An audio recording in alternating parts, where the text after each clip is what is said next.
Hello, ladies and gentlemen, boys and girls, people of all ages, sexualities, and identities, and welcome back to another comic book review. And today's comic book review is issue 8 of Green Arrow. Now, this story starts us off in Star City, and it appears that Poison Ivy mysteriously seems to let her vines go everywhere, and essentially the city has become overgrown. As Green Arrow and Mr. Fantastic and a doctor character goes off into a woods. Apologies if I got this doctor character all wrong, I just honestly can't remember much.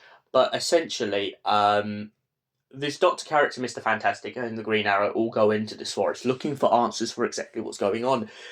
And what they come across is a guy from back in history has been thrust forward into this forest and is running away through the forest from this demon creature. And essentially this demon creature is after him because Vengeance, Merlin, Knights of the Round Table, that sort of jargon.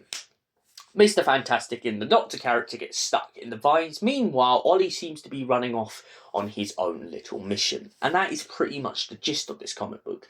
There's also a separate part at the end of this comic book, which is about Lex Luthor trying to take over the world, beating Superman, and then realising that Brainiac isn't gonna bite. Turns out Brainiac wants the world for his own purposes, whereas Lex Luthor thought that Brainiac was just going to let him have the Earth.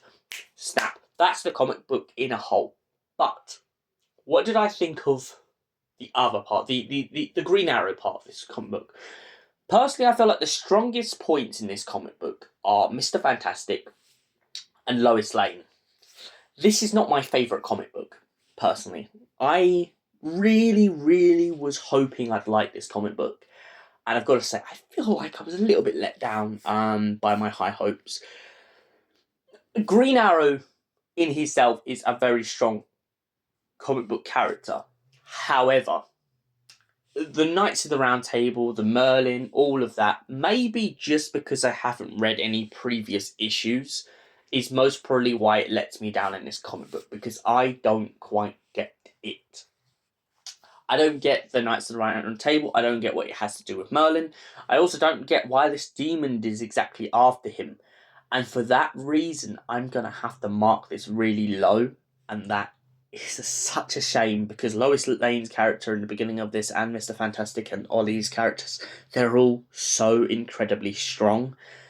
But of course, needs must. And sadly, this comic book is a 4 out of 10.